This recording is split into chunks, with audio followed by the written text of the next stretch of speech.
Welcome back to Fan of I podcast. This should be the last one. Let's recap the end of the season. It's been a while. We left off on the Michigan game where Illinois got dominated. Got my notes here on the side. Let's start this. Shouldn't be a long episode. Shortly after Michigan, Illinois took on Oregon at home. I believe that was their senior night, and Illinois took care of business. Andre had 21, had 12 rebounds. This was probably the start of Andre's, we'll call it a hot streak or whatnot. So again, not much to talk about there. But then they go on the road, Maryland, close out the season, and a game they could have easily let slip, but they do pull it out 78-72. David 22 points, 11 rebounds. Illinois did lead the whole way, but it was definitely a lot closer than should be. And then came the disappointment, Big Ten tournament.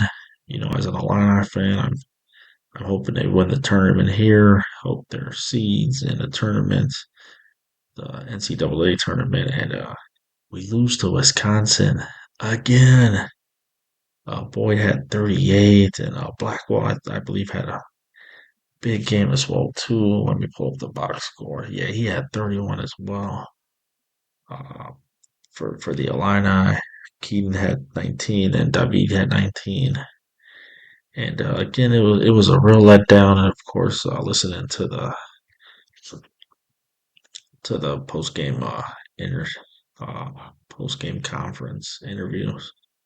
Of course, all Illinois could say was, "Well, now they can focus on the NCAA tournament." And obviously, now we know. Uh, Looking back at it, did it help them? They did make the Final Four.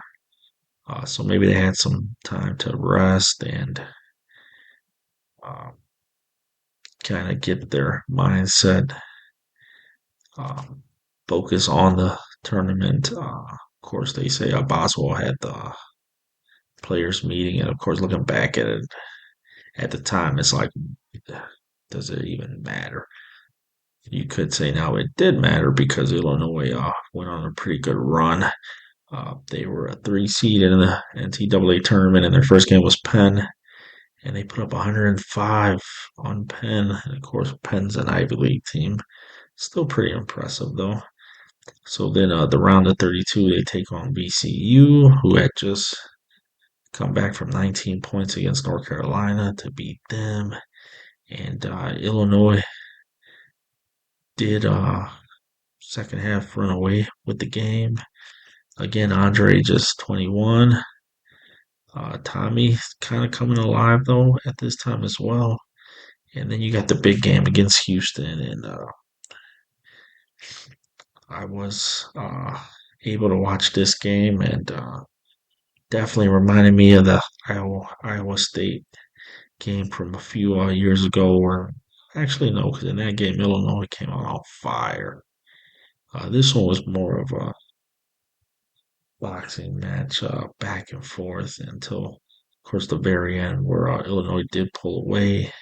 Well, I think they had like an 18-point lead. I could be wrong. And Houston got it close. I think closest they got it was 9. And Illinois, this was definitely their biggest win of the tournament at this point. And then we get Iowa to go to the Final Four. And I missed the first half, but I was able to kind of follow it a little. And Iowa definitely came out to play. Um, I don't think I was ever scared, but I was more upset that we let the game start out like that. But I think looking back at it, you just got to give Iowa the credit. And Illinois was able to pull away. I believe Keaton had 25. W had 12 rebounds. Uh, and then Illinois got to celebrate Final Four, which is all you could ask for this team, I think. Looking back then, I mean, of course, at the Final Four, you want to win it all. But as we know now, Illinois did fall to UConn, 62-71. In a game where watching it, I know Illinois had it down to like 4 points twice under 2 minutes, but then UConn, they made shots. They made some shots, and throughout the game, the threes, a couple of them, they had a couple of them bounce their ways, and Illinois just, I mean, I guess that's the UConn defensively, but yeah, I'll credit the UConn and Illinois season Kington. And again, all you could have asked of this team was for a Final Four run, and they did that, and UConn was the better team, and then of course Michigan ended up winning in 69-63. So I don't know if Illinois. I mean, we'd like to think that Illinois could have beat Michigan, but I think looking at the whole season as a whole, Michigan was, especially after they clobbered Arizona, more than likely the best team. You can make a case that the best team doesn't always win the NCAA tournament. So this was my second Final Four Illini team that I got to watch. And of course, the '05 team was the best team. We lost to the most talented team, if you want to run that narrative. But yeah, they were both, of course, very great experiences in their own way. Of course, the '05 team, you had the Arizona game where I admit I was so mad that they were down by like more than 14 or 15, and I just ended up not watching the game. And then later I heard that they made of course, awesome comeback. And then they beat Louisville. They handled them. And then the championship game, they just couldn't make threes. They just missed shots, and Augustine got in foul trouble. And May had a game that got him drafted in the draft. And I don't think he really did much in the NBA, but um, so again, I would say this season was a huge success. Keaton obviously was probably the biggest overachiever on this team. Andre, we go from not wanting him back to, of course, everyone wants him back now next year. I think my thoughts on Keaton is he does go into the NBA draft. Part of me wanted him to come back next year, but if he's projected top five, some people even say top 10, you gotta go. David, of course, we hope to bring him back. He should be the leader. We'll take Tommy and Z back again next year.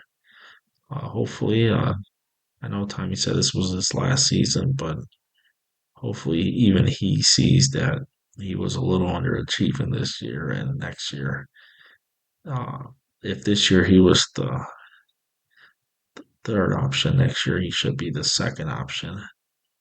Just depending on who we get, of course. You got the high school recruits coming in. We'll see what they develop into.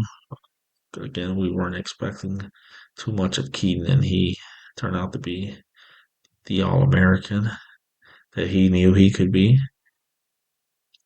We'll see what they do in the transfer portal. We'll see if we lose anyone. We still don't know.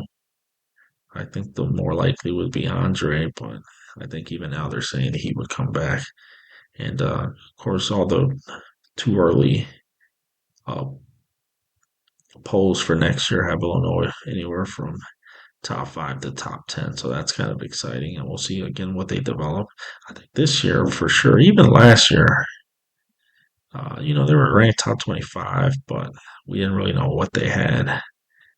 Obviously, this team was better than last year's team, even. I mean, obviously, the Final Four speaks for itself, but last year. You could make a case. Look at Will Riley. I mean, if he would have came back, oof, he could have been that. No, you know what? This was just a good overall balanced team.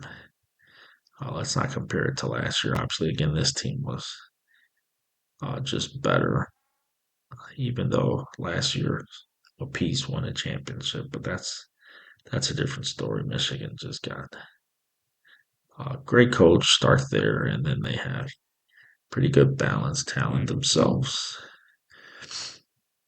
Yeah, so Fan of I podcast. Definitely didn't do everything that I wanted to do this season, but maybe next season, I step it up a notch and just get a better format or just get better, just get better at it, doing more consistently, maybe week to week. Of course, I got my main project, reading the Bible. That takes up a lot of time. But being the fan of I that I am, no excuses. I should be able to make more content for this.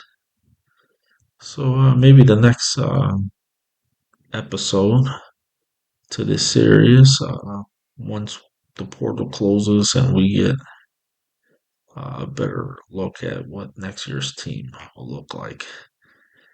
Uh, Great season again, Illini, and until the next season, this will conclude the Fan of I 2026, 2025, 2026 recap. Have a good night.